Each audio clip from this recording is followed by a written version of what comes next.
Morning. Good morning, everybody. Try to get that in the right position.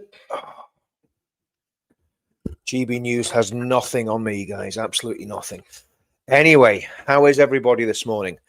What we're going to do this morning is we're going to play a little psalm that I put to music a few weeks ago, and it's got the words on the screen. So we're going to start the breakfast shows. We're going to do every morning with a little bit of Bible, just to spiritually get the muscles going.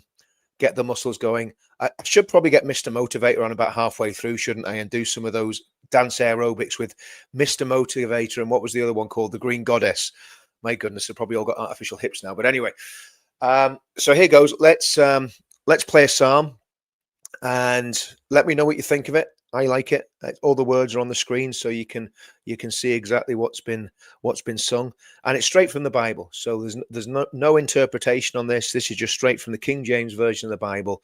So let's start the show with a little bit of praise and worship.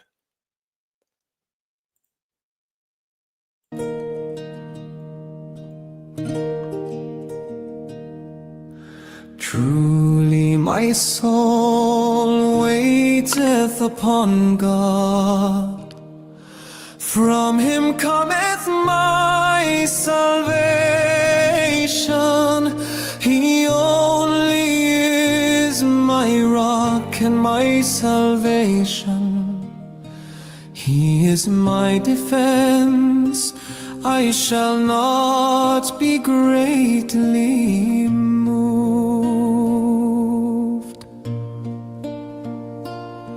How long will ye imagine mischief against a man? Ye shall be slain, all of you. As a bowing wall shall ye be, and as a tottering fence. They only consult to cast him down from his excellency. They delight in lies, they bless with their mouth, but they curse inwardly, Selah.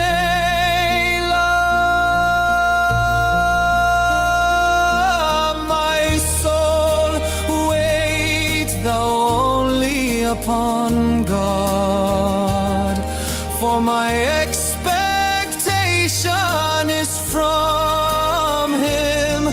He only is my rock and my salvation. He is my defense. I shall not be moved.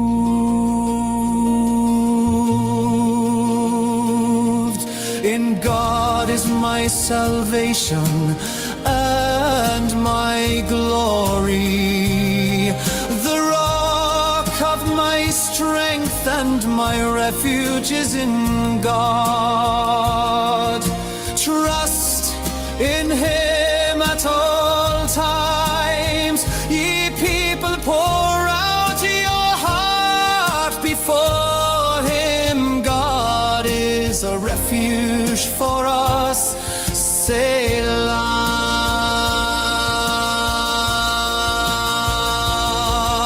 Surely men of low degree are vanity, and men of high degree are a lie. To be laid in the balance, they are altogether lighter than vanity. Trust not in oppression, and become not vain in robbery. If riches increase, set not your heart upon them. God hath spoken once, twice have I heard this, that power belongeth unto God. also unto thee, O Lord, belongeth mercy, for thou renderest to every man according to his work.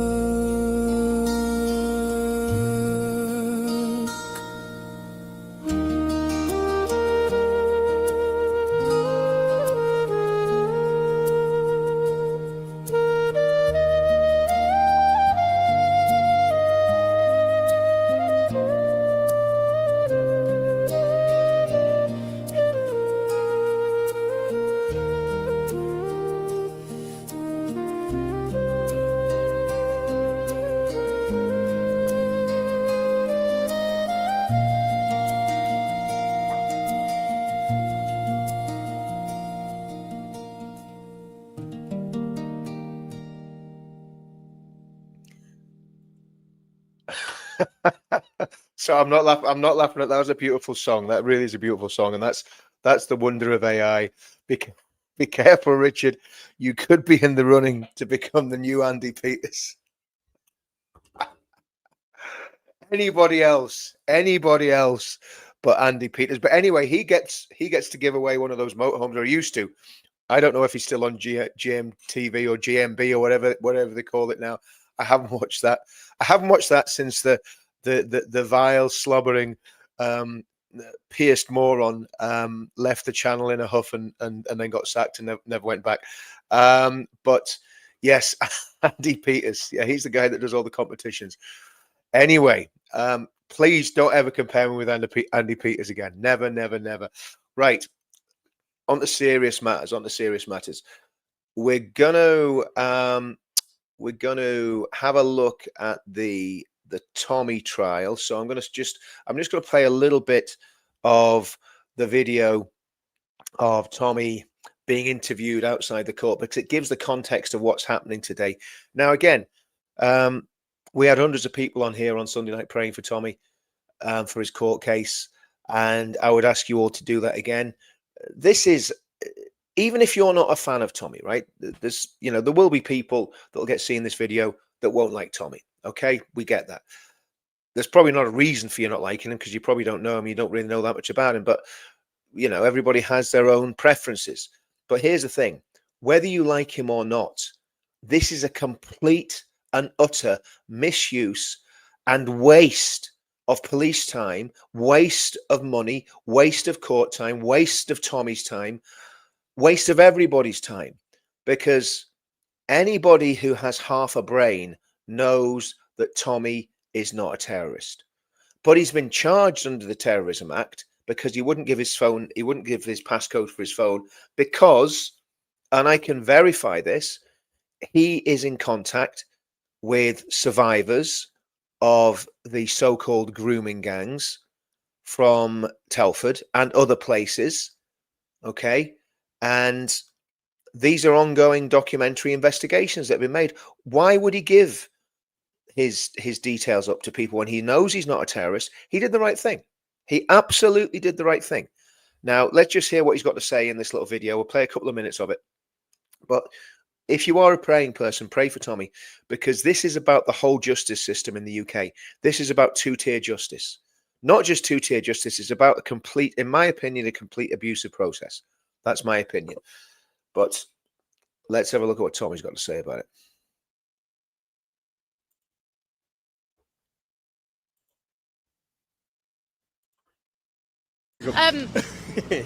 Okay, so we won't use that.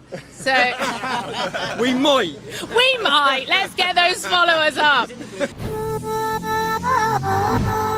This is Lauren for Urban Scoop, day 2 of the performative trial with Tommy. Tommy, what's going on? What's going on is we're going to get the verdict. We put written submissions in last night, which means now the judge should have had time to read our arguments to why this case is unlawful. They should just read out either side, either closing statements. RKC, he was great, wasn't he? Yeah. He was really good, man. He was really, really good yesterday. So RKC and then their side will put across the arguments on why this is unlawful. And I hope I walk in there. I got a bit worried. They've gone now, because there were 6 meat wagons full of police officers here, weren't there? And I turned up thinking, do they know something? Am I going to be sent to jail today? because the verdict, if I get a guilty, I can be sent to jail today. But after watching how it played out yesterday, how ridiculous and how blatantly, how targeted this was. This has nothing to do with terrorism. As I said, like, they shouldn't be able to arrest people, detain people under terrorism legislation unless they believe you're a terrorist, unless they have some sort of evidence you're a terrorist. But all the evidence spoke to the fact I wasn't a terrorist. Yeah. And the maddest thing from yesterday that come out from me is, we have asked time and time again. When I got there, I was held for 40 minutes before they spoke to me, told to pull over for 40 minutes. Then there was another hour and a half period. Now, in that period, we've been going back to them, our lawyers have, time and time again, asking for disclosure. What were you doing? Cheers, mate. Thank you. What were you doing during that time? Yeah? Because they have to give you disclosure. And then all three of them in the evidence yesterday started talking about what they were doing during that time, which was doing further checks with partner agencies about me. And so we need to see what the checks come back with. Now, we know from the evidence yesterday, they come back with nothing. So that would back up, if we had that in black and white, the fact that there was no reason to detain me under terrorism legislation, because they checked with all their partner agencies, checked with intelligence, checked with MI5, checked with everyone if there's anything on me, and they all come back as negative.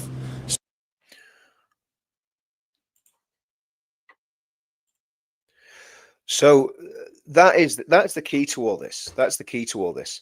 That there is no trace on Tommy. Now, I'm not going to go into detail, but I've been harassed by the police in Northern Ireland and in England, particularly on the 13th, 12th September, Friday the 12th of September, landed in Stansted Airport, and 6 police officers were there, and again, with ill intent. They identified themselves as counterterrorism. They weren't counterterrorism. And they couldn't hold me because they knew that I was not a suspect in any way whatsoever. But of course, when somebody says, we're from counterterrorism, can we talk to you? That certainly has an impact on your psyche. Let's just say nothing more than that. And it rattles you. And my response was, I've nothing to say to you guys. Are you going to hold me? No. Are you arresting me? No. Well, I'm on my way. And that was it. Obviously, if they'd have had anything or any reason to hold me, they would have held me. But now it makes you very nervous about traveling, makes you very nervous about moving about the country. Other things have happened again. And the reality is it's harassment. The police are harassing patriots. And do you know what I'm going to do? I was going to do something in a slightly different order, but I'm going to go straight onto the story that's about Prevent. Now, the Prevent figures are coming out on the 6th of November. And what they will show is that the biggest proportion of people that have been held on Prevent are not ideologically aligned. So why are they even been, when I say held, been talked to by Prevent, are not ideologically aligned? I think 52%. Then it's going to show, this is a leaked document, then it's going to show that the second biggest proportion of people being held by Prevent are far-right extremists. And then it's Islamists. So this is a complete and utter inversion of what Prevent was developed for. And I'm going to go into this. And I actually think that Prevent has been used illegally. And again, this is where this is where the right need good lawyers. Okay. And I said this the other day, we don't need any more little boys messing about on the right and infighting and bitching and backstabbing and all that sort of stuff. What we need on the right are serious people. We need lawyers. We need ex-soldiers. We need ex-police officers. We need genuine patriots. We need more Tommies. We need more Don Keiths. We need more Sargons of Akkad. We need more Ben Habibs. We need serious people. So if you're a serious person, stop hiding in the shadows, stand up and start taking your stand with us, because we need help on the right. And I genuinely think that Prevent has been used illegally. And I'll explain why. And I'm going to bring a document up on the screen here, guys. So just bear with me, because my my production skills are getting better all the time. They're getting better all the time, but they're still not as they should be. But let's have a look, see if I can get this in there. Okay, here we go. Okay, great. So there we go. So Now, this is really really interesting. I'm going to try and get that as big as I can. Let's have a look. Just let me know if you can see that. Let me know in the comments if you guys can read that. Let's have a look. Praying for Tommy every time. Yeah, we should be. Okay. Extremism and terrorism. So let me go through this document. Let me go through this document. Extremism and this is straight from Prevent. This is straight from Prevent. Okay. Extremism and terrorism are sometimes used interchangeably. Both pose a threat to people, but they have very distinct definitions. What is extremism?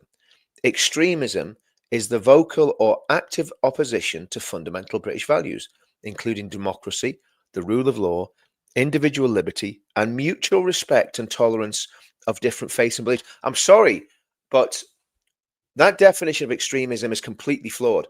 And you can see the sticky fingers, the poisonous, the poison-filled, poison-dripping, sticky fingers of Islamists in this document.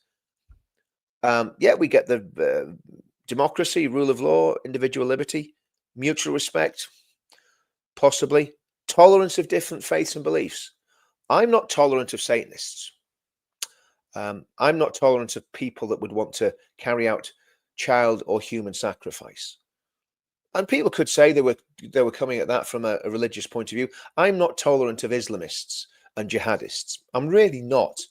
But they're doing what they're doing out of their religious beliefs and their faith. Anyway, let me carry on.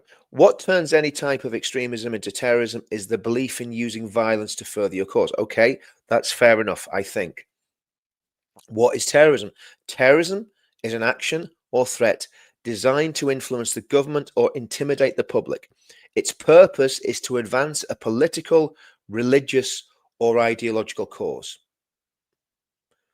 Yeah.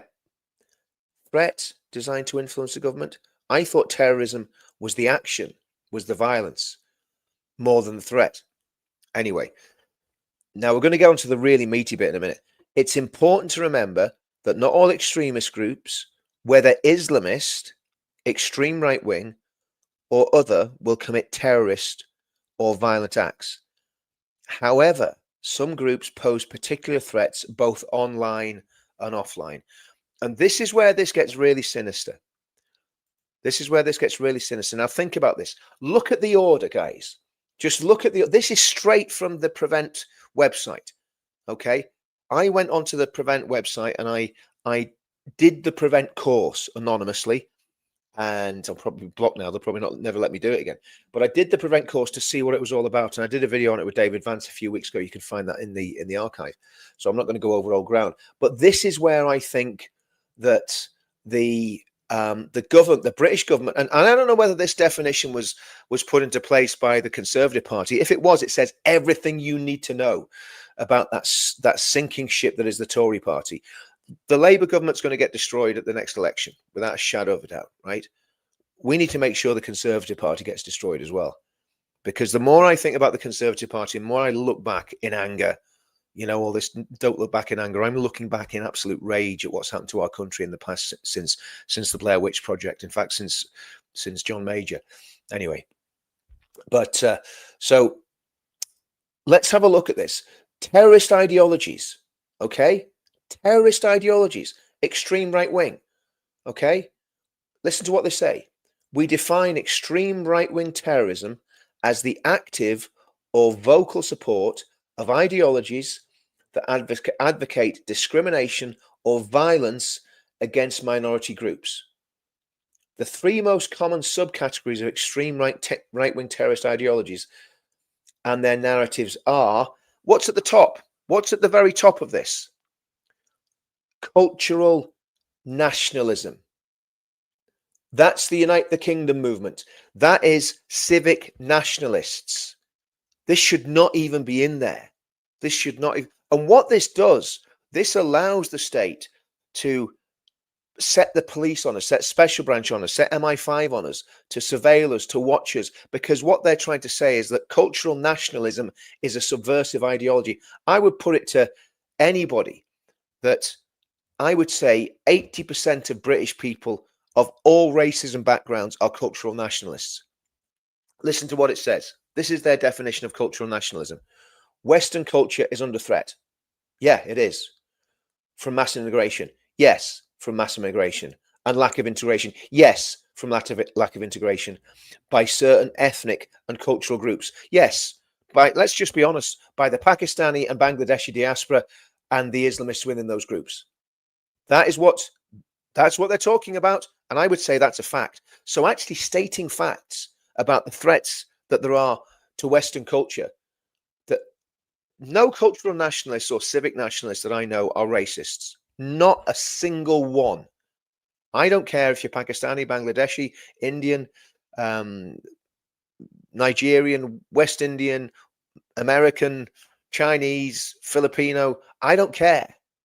I don't care about the color of your skin. I don't even care where you came from. What I care about is whether you love the country, which is actually exactly where the government should be. But no, the government have lumped cultural nationalists, in other words, unite the kingdom in with extreme right-wing ideology. This needs to be looked at. We need to start writing to our MPs. We need to start going at people over this. Let me know in the comments what you think about this, because this is serious, guys. This is really serious. Then it goes on: white ethno-nationalism, mass immigration from non-white world, and demographic change pose an existential threat to the white race and Western culture.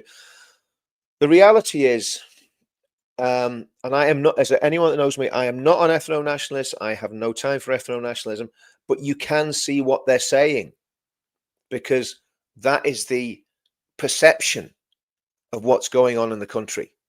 And obviously, to me, ethno-nationalism can lead to a very, very dark place, because I don't want to separate people on the grounds of their skin color.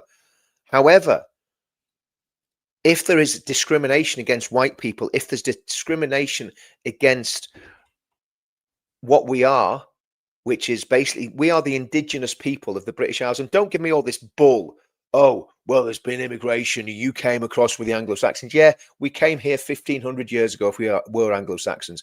A lot of us can probably trace our heritage back even further than that. Yes, some of us are Norman. Some of us have got a bit of Viking blood in us. We know all that. We're well aware of our genetic makeup, but we are the indigenous people of the United Kingdom. Now, I don't say that to race bait. I don't say that we're any better or any worse than anybody else. But this is our homeland. It's the only one we've got. If you've got Pakistani dual nationality, you can go back to Pakistan anytime you want. I can't go and live in America if things come on top. If there's a civil war in this country, no, I've got to stand here and I've got to fight. And not just that. And this is the truth. My ancestors' blood is in the ground in England. My wife's ancestors' blood is in the ground in Ulster. So we are wedded by blood and by our ancestry to the British Isles. Okay, and I'm not one of these, swivel-eyed nutcases that wants the UK to be 99% white or whatever, right? Not at all. But what I'm saying is we cannot have a situation, which is what is happening now, where we've got race baiters, and you know who they are. Whatever that skinny, skanky girl that's always claiming that she's the best Indian on the planet, and yet she's British and she doesn't really know what she is. But we all know who I'm talking about. And that other one, that Pakistani woman, that vile racist Pakistani woman, those people race baiting are causing a real problem for their own communities, because what they're doing is they're turning people against each other. We don't do that. I don't insult people because they're Pakistani. I don't insult people because of the color of the skin, but they do. They attack us. And not just that, the state attacks us, the media attacks us. And what Sarah Pochin said, was Sarah Pochin, isn't it? What Sarah Pochin said about the adverts being disproportionately multicultural was absolutely right. She was absolutely right. So anyway, white supremacists, yeah, white supremacists, they're all nutcases. We don't have anything to do with white supremacy, never have. It's disgusting. The goose-stepping Nazis, they hate the Jews, they hate anyone that's black, they hate anyone that's not the same as them. We hate them as much as they hate us. The white supremacists despise us and we despise them, okay? But to lump cultural nationalism in with white supremacism is absolutely disgusting. and it completely undermines what Prevent is meant to be doing. It's meant to be about de-radicalization. What our movement will do will bring people together on the center ground and de-radicalize people. If you look at the pledge, and again, I press anyone to go back to the pledge and read the text of the pledge. I'm going to start trying to do more with that in the next few months as I get some, if I ever get any time to do more with anything. But this is the whole point, to put cultural nationalism into the Prevent strategy under terrorist ideologies. So you're now a terrorist. You're now supporting terrorist ideologies if you think Western culture is under threat from mass immigration. 70% of the people in the UK think that. And finally, Islamist. Now listen to this, right? So when it talks about the ideologies on the extreme right, it's not talking about terrorist ideologies. But when it comes to Islamism, all it's talking about, okay, all it's talking about when it comes to Islamism is Islamist terrorist ideology. Islamist terrorist ideology is inspired by politically and religiously motivated groups, people who support the use of violence to establish their version of an Islamic society. Islamist terrorist ideology includes the uncompromising belief that people cannot be both Muslim and British, and that Muslims living in the UK should not participate in democracy. Now, this is why this is so sinister, guys, okay? This is why this is so sinister. So when it comes to the extreme right wing, which has managed to lump in cultural nationalism, which is 70% of the British population, Prevent this classing as extremist, is it any wonder that the vast majority of people, and do you know who's going on Prevent? Kids between 11 and 15. I think that was right. Or was it 15, 18? Anyway, check it out when you get a chance. Young kids are going on Prevent. And what they're doing is they're trying to politically influence the next generation away from having patriotic ideals of Britain. Okay, that's what they're trying to do. When it comes to Islamist ideology, the only stuff they're interested in is the jihadi stuff, the violent stuff. They're not interested in Islamism. And Islamism is a massive threat. We've got 5 MPs in Parliament who hate the UK. They are Islamists and they are jihad, Hamas loving scumbags, right? That's just a fact. That's just a fact. Okay. And there's nothing being said about that. Nobody in Prevent is worried about Islamists destabilizing democracy and destabilizing the UK by pushing for blasphemy laws, by pushing for Sharia. That's what they want. That's what the Islamists want. They want to take over the country and have Britain, the UK, as part of the caliphate, Muslim Brotherhood, all these other Islamist organizations. And again, I'm not going to name them because what I don't want to do is put my neck in a noose and get sued by these scumbags, because they will. They'll just sue you and destroy your life. So that's what we're looking at. We've got a situation where the political right has been persecuted by Prevent, whereas Islamist politicians get a completely free reign. And that's why you have people like Ahmed Yaqub on, what was he on?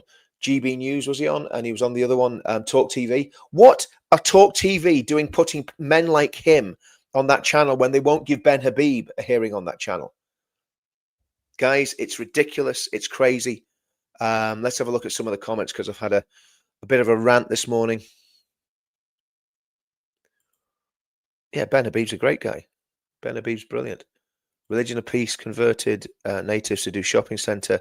Religion of Peace. Yeah. Aren't we allowed to disagree with any other ideology? Obviously not, Cara. I mean, this is the problem, guys. We've got to realize we are not playing on a level playing field here. They are not playing by Marquis of Queensberry rules. We're all going there. There's no punches below the belt. There's no gouging. There's no biting. There's no headbutting. And they're just coming in, no rules, street fighting. And this is a very, very, very dangerous situation that we're in. And to me, something needs to be done about it. And like I say, we need clever people. Well, we need people like the Black Belt Barrister. It's all right. I mean, I love the Black Belt Barrister. I think he's great. And the other guy with the long hair, great guys. Come on, step up then and help us with these what probably need to be legal challenges. Help patriots when they get arrested at airports and held. We need lawyers who will work pro bono on our side. The left have got them. We need them. We need barristers and lawyers that will stand for the British working class. Okay? It's just what it is. Right. So I'm now gonna have a look at a couple of other things. Oh yes, here we go. So here's a little one that might be interesting. Let's have a look. Have this. Okay. UK records biggest increase in asylum claims in Europe. I'm sure we're all absolutely shocked by that. And look, there's a boat full of engineers, scientists. There's probably Mother Teresa's in there as well. All children, of course, all under the age of 10, not fighting age men. I mean, that just looks like, that's kind of like a cheap version of a beach landing by the Royal Marines. I mean, what's going on there? Obviously those guys aren't Royal Marines. No, they're not, because these are the guys that come in and stab people that are going to be Royal Marines. A total of 108,000 claims were lodged in 2024. Now, here's the problem that we've got with the asylum system. People are being given British passports that shouldn't get them. And thankfully, Ben Habib has said that people who've been given right to remain that shouldn't be here will be removed. They will have their right to remain revoked.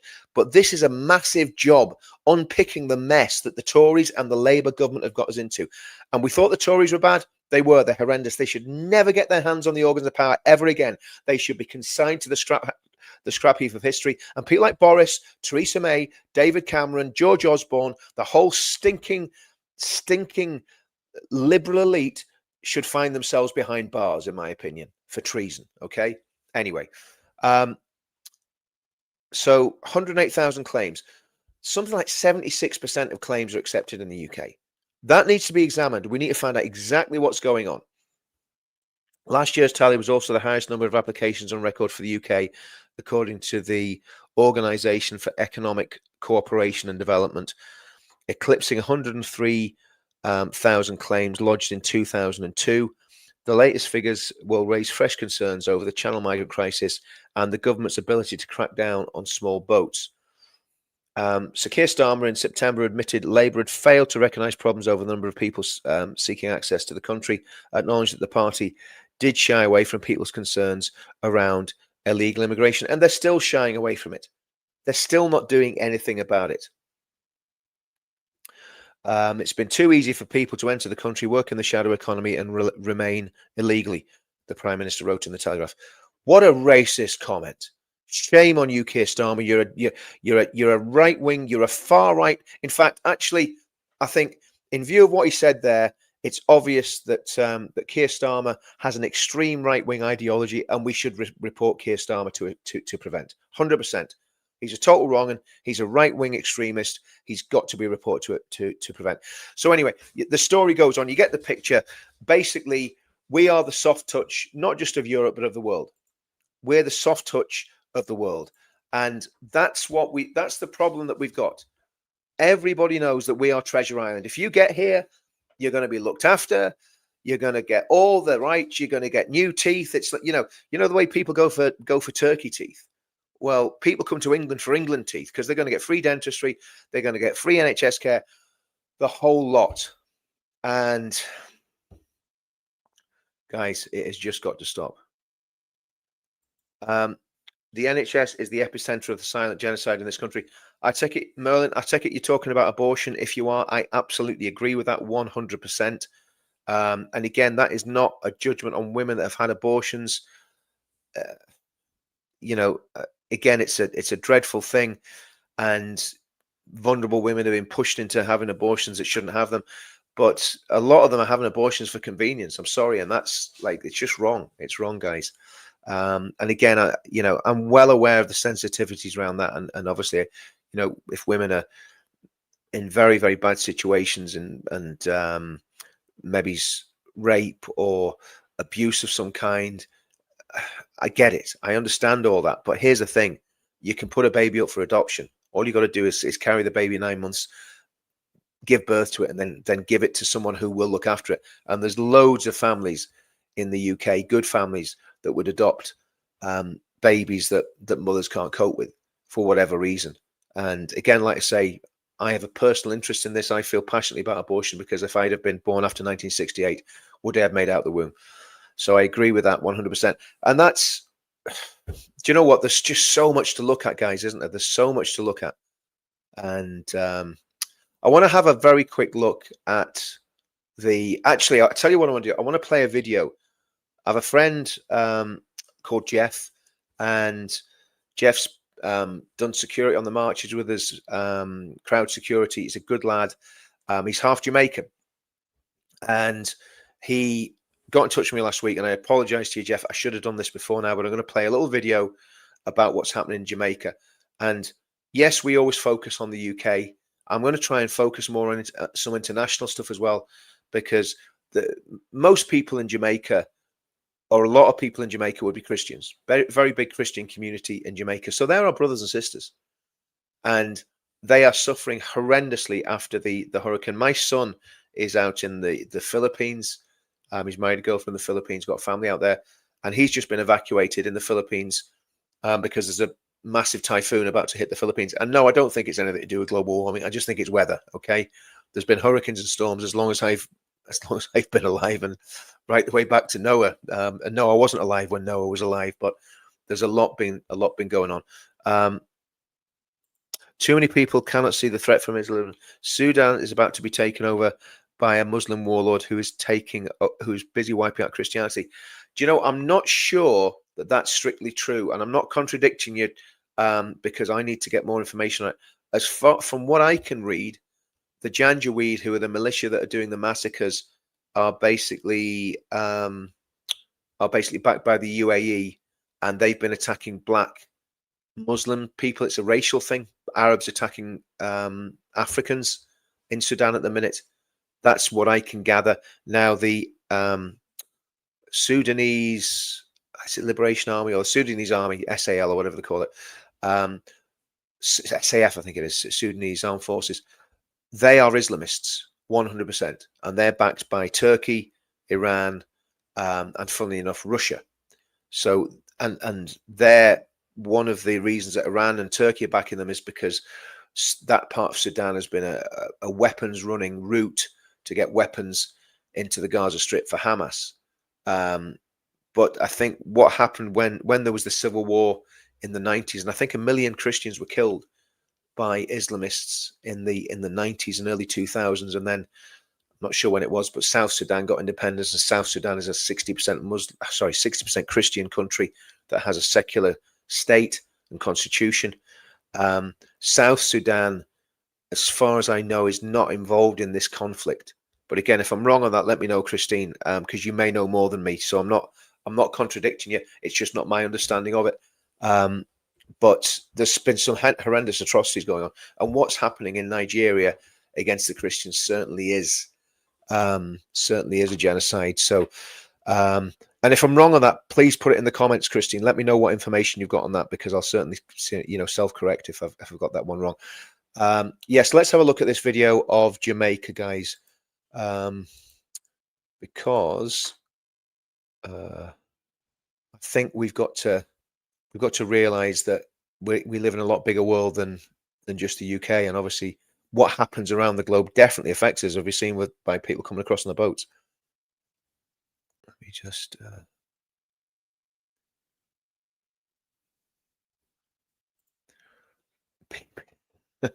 thanks, Sheila, appreciate that. Okay.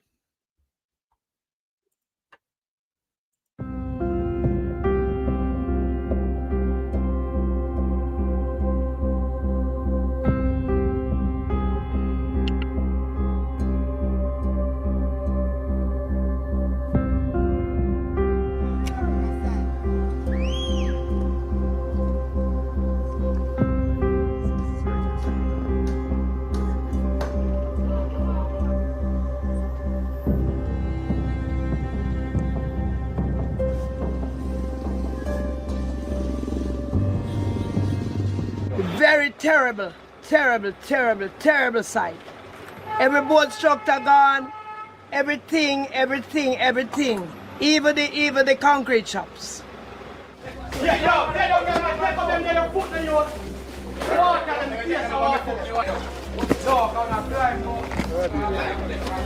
So that would be total. In terms of what?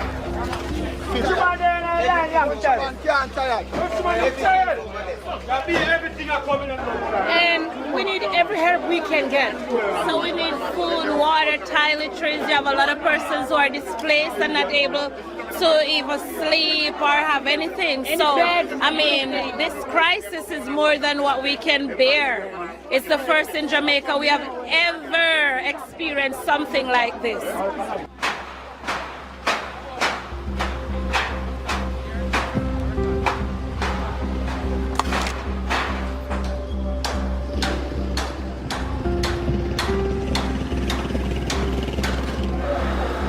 Overseas who can help these people, because these people are homeless, they don't have clothing, they don't have food, they don't have water, they need help, they need help, they need help. German engineers created a way that lets you hear whispers. Sorry, that's what's happening in Jamaica. And again, I think if look, we're all stretched, every single person's stretched, but when I see that, that's a country that looks like it's a war zone, you know. And you imagine it. I'd love to see a before and after picture. Those little communities completely destroyed and wiped out. And exactly, I mean, Thomas Price saying hurricanes don't worry about people they don't, and they don't discriminate. They don't care whether you're a Protestant, Catholic, Muslim, or Jew. When they hit, they're going to take things out. Like say, my son's, you know, he's evacuated at the minute. He's taken, had to leave his house, take his son and his wife, and go up into the hills or into high ground. So, you know, these things are real. And like I say, I don't think it's anything to do with global warming. Maybe I'm wrong, but I don't think it is. Hi, Mickey. Sorry, where are you? Just hi, Mickey. How are you, mate? A bit slow. So am I, but I'm getting faster. I'm getting quicker. I tell you what, this one is really flown him. Yeah, Matthew 24, absolutely. Well, if they stayed in the Commonwealth, aid would have flowed quicker. Well, no, you're right on that. You're right on that 100%. I agree with that 100%. And again, this is the problem, isn't it? This is the problem. But again, if we can give anything to any of the reputable Christian groups that are working out there, if I give to a charity, I always make sure I vet the charity before I give it. There's no way I'd ever give anything to one of these UN things or UNESCO or any of these things, because why would you give to the globalists? But there are Christian charities that are really good. Tear Fund used to be good. The Barnabas Fund is very good. I'm not sure which ones are going to be working out in Jamaica, but if you can find a good Christian charity, probably, I wonder, is Operation Mobilization. They used to have ships out there that used to go around the various different trouble spots. But yeah, if you can support anything, and obviously pray for the people of Jamaica, and because I have loads of friends that are from Jamaican descent, and they're good people. They're really good people. They're my friends. So yes, mercy ships. There you go, Mary. Mercy ships. If you can give to that cause, please find a way of giving to those people in Jamaica. I know there's so many tragedies all over the world, but again, it was a friend of mine came to me, said, "Look, these are my family. These are my cousins. These are my uncles, aunts," and he asked me to do something about Jamaica. So that's for Jeff. Again, he's a good lad, and he's helped us. He's 100% on board with what we do, and yeah. Right, what's next? Let's have a quick look. Oh, right. Okay, here we go. Now, this came out yesterday. This news broke yesterday, and what I'll do, I'll just read it. I'll not put it on the screen. I'll just read it. Major Uxbridge knife murder update as Afghan refugee. Why are they calling him a refugee? That's the Daily Express. Why, Daily Express, are you calling him a refugee? He's not a refugee. He's an asylum seeker. He's not a refugee. Start using the right terminology. He's not even an asylum seeker. He came in here illegally. An Afghan, I'm not going to even say it. I'm going to say an Afghan illegal accused of running amok with a large knife, fatally stabbing a dog walker 14 times and injuring 2 more people, is facing trial next summer. Isn't that interesting that the justice system moves so slowly for attempted mass murderers, but very, very quickly for someone that puts a tweet on social media? Saif Dawood, 22, is charged with murdering Wayne Broadhurst and the attempted murder of his landlord and a boy aged 14 in Uxbridge, West London, on October the 27th.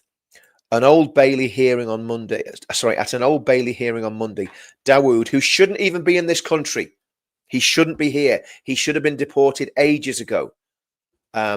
An Old Bailey hearing on Monday, Dawood confirmed his identity by video link from Wandsworth Prison before Judge Mark Lucreth KC set a timetable for the case.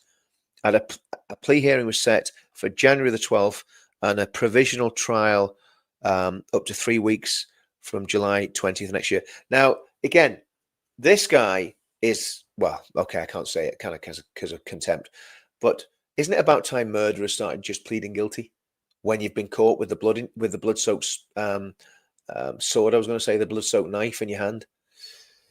So he had allegedly been due to leave his accommodation in Uxbridge in 3 days when he launched a knife attack on October the 27th. That day, his landlord, Shahzad Farouk, 45, had gone to the annex where he was living and allegedly found him armed with a large knife. Now, this is obviously in an HMO, okay? This is obviously, he's in an HMO. Mr. Farouk ran out of the house to seek assistance from neighbours in Midhurst Gardens. One of the neighbours somehow swung her walking stick at Dawood, which caused him to back off. Now, I would imagine if somebody's got a walking stick and it's a lady, right? She's probably at least in her late 50s or early 60s or maybe 70s, right? So this was a really brave guy. He runs away from someone swinging a walking stick, but obviously this annoyed him. The defendant allegedly also injured a 14-year-old boy before setting upon Mr. Broadhurst, who was a stranger to him. No connection with him, didn't know him. Outlined the allegations. Prosecutor Deanna Heer, KC, said the victim of the murder, Wayne Broadhurst, happened to walk past. He was walking his dog when the defendant saw him. He attacked him with the knife, causing Mr. Broadhurst to fall to the ground, where he was repeatedly stabbed. Miss Heer said Mr. Broadhurst was stabbed 14 times and died at the scenes despite the efforts of medics. 14 times this savage stabbed him. And this is why I keep saying it. And I think everybody's come to the same conclusion. We need to think about self-defense. Again, I've said it before, I'll say it again. If you're not confident with that, with self-defense stuff, if you have time, if you're carrying a day sack or whatever, try and get a day sack between, if it's got anything in it, try and get a little day sack, these little things that go over your shoulder. Get that between you and the knife attacker. If you've got an umbrella, if you've got a stick, you've got any way of keeping the person away from you. If you, are a martial artist and you're confident enough to defend yourself, if somebody's attacking you, then try and defend yourself. And of course, when it's a knife attack, it's a lottery, because once someone starts swinging metal about, if it hits you in the wrong place, you're dead in seconds. It hits an artery in your neck, your thigh, in your stomach, you're gone. And that's all there is to it. But surely it's better for us to have plans of what we can do. And I've said this before, the UDR man that survived multiple IRA attacks survived them because he thought through what he was going to do if he was ever attacked. Oh dear. Mr. Broadhurst was stabbed 14 times and died at the scene. He had suffered multiple stab wounds, including to his neck, chest, and side. And that's it, And this is why we need to get these people out of our country. And I'm amazed by the way such a big deal was made about this guy that did this thing on the train. This 30-year-old British man. Okay. So much is made of the fact that he was born in Britain. So what? There's something culturally not right about whatever way he's been brought up. Where's he from? I mean, I don't think he was West Indian. They said the other guy, I think, was West Indian that was released. Where's this 32-year-old guy's parents from? What's their background? What have they been through? What have they taught their children? We don't know. What drugs has that man been taking? We don't know. Is he radicalized? Was he an Islamist? We just don't know any of the answers to those questions. And I'm sure the police know already, like they did with Axel Ridabakana when they knew that he had an Al-Qaeda manual and rice under his bed. Anyway, so this guy's charged with murder, 2 counts of attempted murder, and also 1 count of possessing an offensive weapon. The man should never, ever get out of prison. In fact, he should be released from prison only to go back to Afghanistan to face justice back in Afghanistan. Would they punish him for stabbing an Englishman? Probably not. Probably not. So there we go. Gonna have a quick look through Twitter. Just scroll through. We'll try and do this every morning. Just have a little scroll through Twitter just to see what's going on Twitter. So let me just set this up here.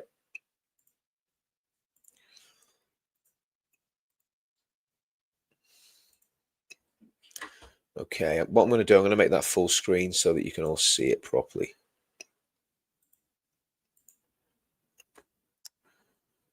So what's going on Twitter? Okay, now this is people right. Dharma, I think the day after the UTK rally, got on the airwaves and was talking about the far right. And the 25 arrests that were made that day, they wanted to put at the door of people who were protesting alongside us. But actually, out of the 25, as I understand it, 17 arrests were from the anti-UTK protesters, who were many fewer in number, just up the road on the other side, near Trafalgar Square. The violence wasn't coming from us. And again, I know you were there, so you will confirm this. We had a carnival atmosphere. Oh, it was a family atmosphere, and people can judge for themselves. I'm not coming from any particular angle other than the angle of the truth. And what I saw was a family-friendly event. I spoke to lots of people about it, and you can compare the statistics yourself. You can have a look, see what the Metropolitan Police figures about the number of arrests. Compare that with something like the Notting Hill Carnival, for example, and how that is portrayed in the press as wonderfully sort of positive. And the mayor will say, the mayor of London, what a wonderful family-friendly atmosphere that was. Compare the number of arrests there with what happened on Unite the Kingdom. Absolutely. And so what I say to those pearl-clutching, far-left, anti-democratic, globalist, ECHR supporting lot is that if you can't understand that there is a democratic move for a sovereign United Kingdom, you will continue to perpetrate the divisions and discord in our society that we're experiencing. What the political class and the broader commentariat need to pick up on, and I was very pleased to see Trevor Phillips picked up on it, is that this is a peaceful movement by the British people asking the political class, please do what we want. Dharma, I think the day after.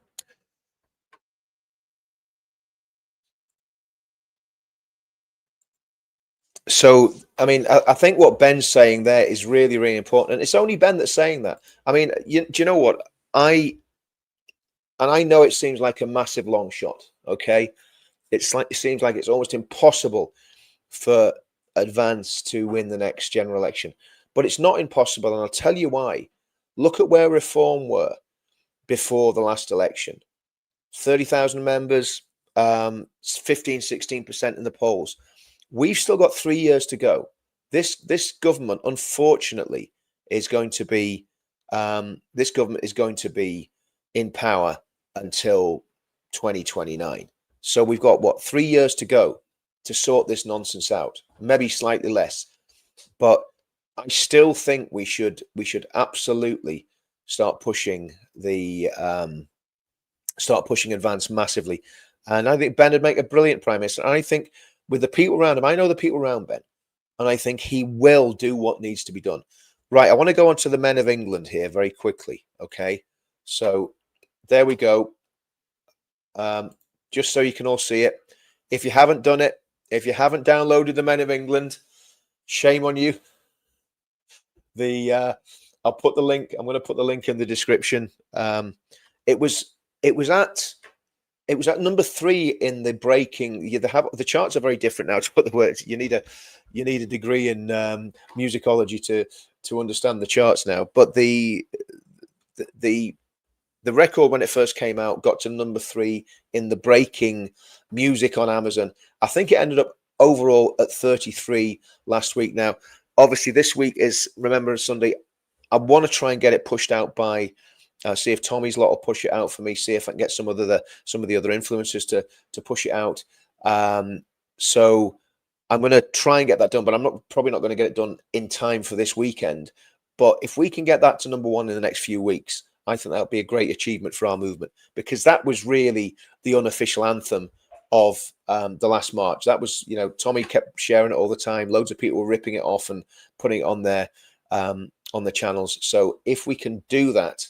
If we can get that to number 1 at some point, I think that'd be great. So if you haven't downloaded it, what I want you to really do is go to iTunes Store and download it, and go to Amazon Music and download it, because it's the downloads that basically get you higher up in the charts, because you need literally gazillions of streams to have the same effect in the charts as a download. So if you can do that, that'd be awesome. 20, there we go, 29 the download charts. We're climbing. Keep at it, guys, keep at it. So let's have a look. I want to go back through Twitter. So let me get back to Twitter, or X, or whatever we call it now. Oh yeah, this one. Wow, wait till you see this one, guys. This is gonna really annoy everybody.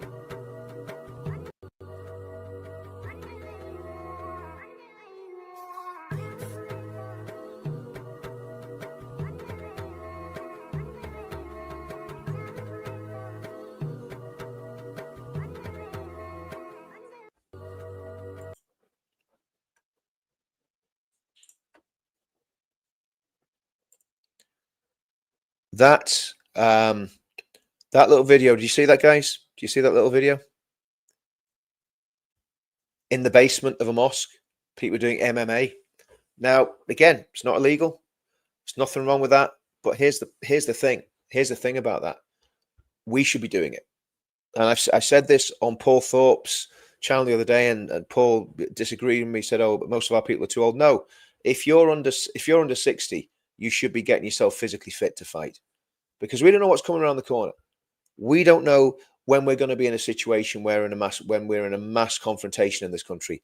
People need to be ready to fight. And I'm not suggesting that we're going to be near a civil war or anything like that, but people need to know how to defend themselves. They need to know how to throw a punch. They need to know how to get someone on the ground. They need to know how to restrain someone. They need to know how to do basic knife defenses. Sorry, it's as simple as that. An army of Islamists training, absolutely. And where's Prevent looking at them? Why isn't Prevent having a chat with that mosque that's got a fight club below the mosque?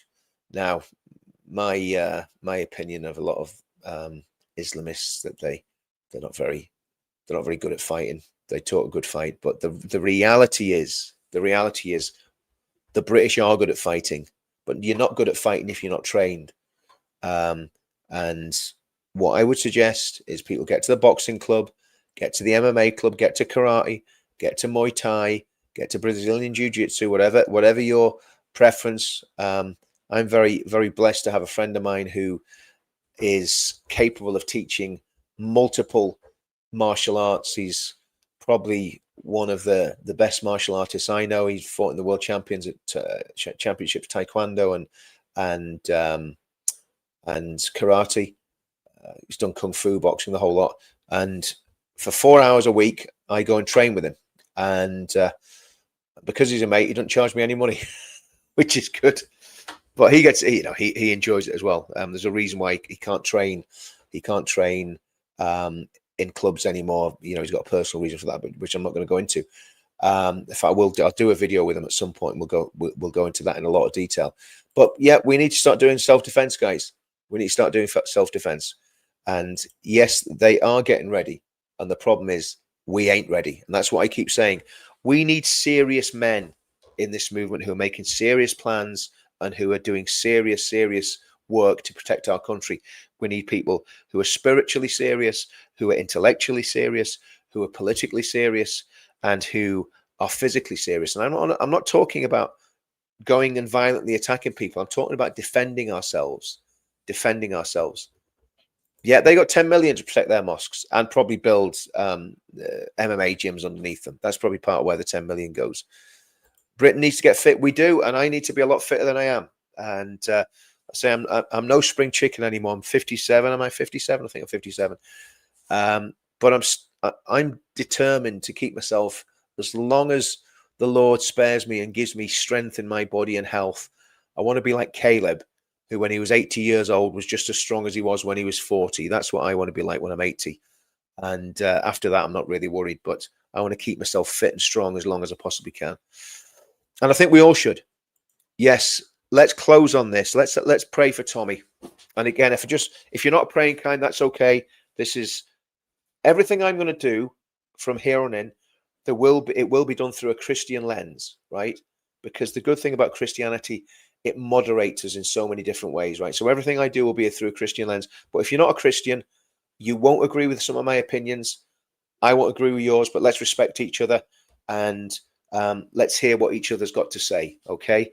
But I'm going to pray for Tommy now, and I just ask everybody that's a Christian if you can pray for Tommy, and because he needs God's help.